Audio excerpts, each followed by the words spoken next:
香港人嘅移民潮咧，其實分幾個唔同嘅階段嘅。2019之前咧，多數啲人都係買一個 Plan B 啦，例如唔同嘅黃金簽證就令到你投資咗之後咧就可以留翻喺香港繼續做嘢嘅。2019年之後有一班咧就係要逼住離開香港啦，有一班咧就係反正退休啦，唔使喺香港做嘢，就睇下香港冇乜希望喎，喺邊度可以過新嘅退休生活。2021年英國容許香港人申請 BNO Visa 過嚟英國居住，就有好多家庭咧帶住小朋友過嚟英國讀書。爸爸媽咪為咗小朋友嘅教育，都接受一啲比較低薪水或者低職位嘅工作。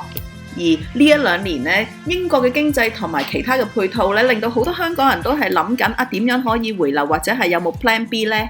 與此同時咧，香港經濟越嚟越差，零售業打擊最大喎。以2025年第一季嚟計咧，已經有300多個鋪頭咧係關門嘅，其中70% 咧係飲食業。其實香港咁多飲食業嘅專才，佢哋而家可以去邊啊？我哋要知道西班牙有啲乜嘢行業係可以賺錢。第一件事就係要知道西班牙人嘅心態同埋社會嘅運作。西班牙人可以好聰明，讀好多書，但係佢哋個腦咧對點樣可以賺多啲錢咧係完全冇興趣嘅。最緊要咧係揾份安定嘅工，3點3可以落去飲咖啡，放咗工之後可以飲翻1-2杯同朋友，然後就翻屋企。星期6約埋一班朋友，晏晝就食一個好長嘅午餐，夜晚就繼續飲酒。星期日就約埋全家人，包括爸爸媽媽、哥哥姐姐嘅家庭，一大班人約埋一齊飲茶食晏晝。大多數嘅西班牙人爸爸媽媽會留翻層樓俾佢哋，所以佢哋完全係唔需要儲錢，唔需要擔心。咁雖然歐洲呢2年咧就全部都係經濟萎縮，但係西班牙咧係成為歐洲最強嘅經濟引擎之一喎 ，GDP 有3% 嘅增長。話說如此，因為西班牙人冇興趣諗商機，所以做到最近咧，我哋都仲係得1個百貨公司、1個電信公司、2個電力公司，同埋如果你想喺屋企安翻個 CCTV 咧，全西班牙只係得2間龍頭公司，仲要每個月收你50歐嘅服務費。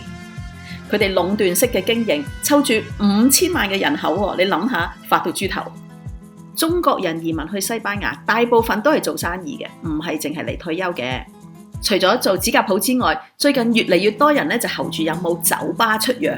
其實喺西班牙第3大城市華倫西亞已經充斥住中國人，喺酒吧嚟計咧，每10個酒吧有8個已經係中國人開。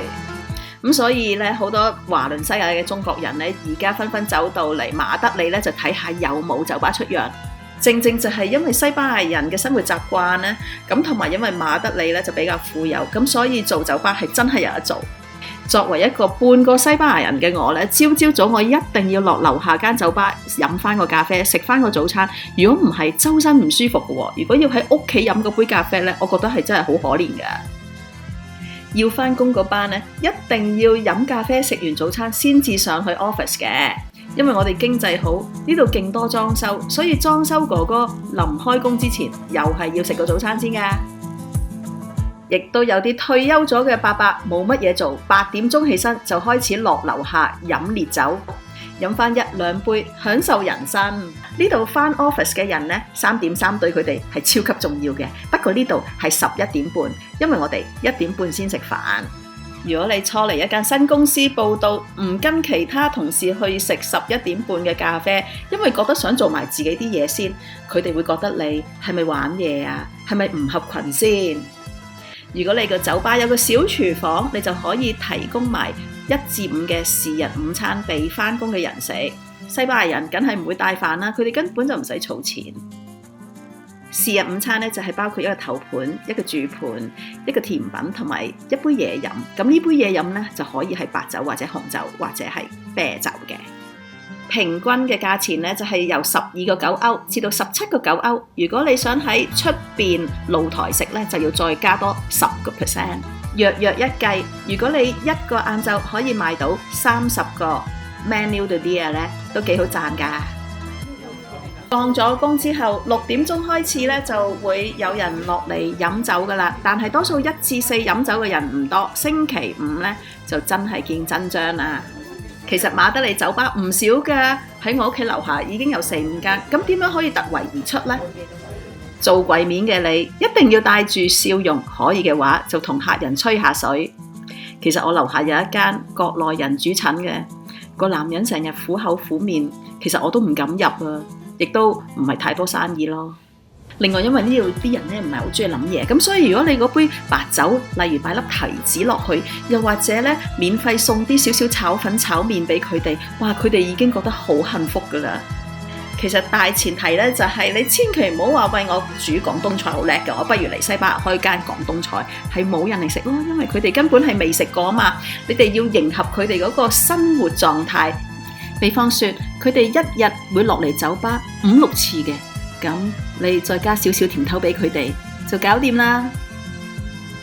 而我哋頭先咁嘅計法咧，每個月咧4個禮拜係可以收到23,400歐嘅。我哋而家又睇下成本先。比方說，以一間有8至10張台嘅呢啲咁嘅咖啡室酒吧啦，由老公老婆主診，冇員工嘅，食物同酒水佔咗價格嘅25%，租金保險2,300歐，水電費500歐，小用品清潔嘅東西，例如買下啲 take away 嘅盒仔啊咁樣150歐，每個月嘅維修150歐，兩個業主嘅社會保障咧 social security 咧，我月300歐乘2即係600歐。會計同埋報稅咧，就係每個月100歐，減晒之後你有13,000歐。如果你哋兩個係開一間正統嘅公司咧，咁稅收咧就係15%，每個月就係袋11,700歐落袋啦。如果你話用兩個人做 freelancer 嘅方法去開呢間公司咧，你哋個稅收咧就係每人25%，即係總共13,000歐到啦。我都要理身一下。你間餐廳賺唔賺到呢個價錢呢？好講你位置、裝修同埋你煮嘢好唔好食啦，仲有係你嘅人緣。咁有時如果天氣太凍或者係成日落雨，都會影響到收入㗎。老闆簽證可以直接申請，又或者咧係申請退休簽證先，1年之後轉過嚟做老闆簽證。好處咧就係你用1年嘅時間真係摸索咗西班牙嗰個就業環境啦。咁而移民局咧又覺得你真係熟悉呢個地方喎，所以咧成功率係高好多。而且你用第1年嘅時間係完全唔使交稅，亦都唔使交社會保障，慢慢去揾你中意嘅鋪頭，搞掂咗之後啦，先至遞交表格。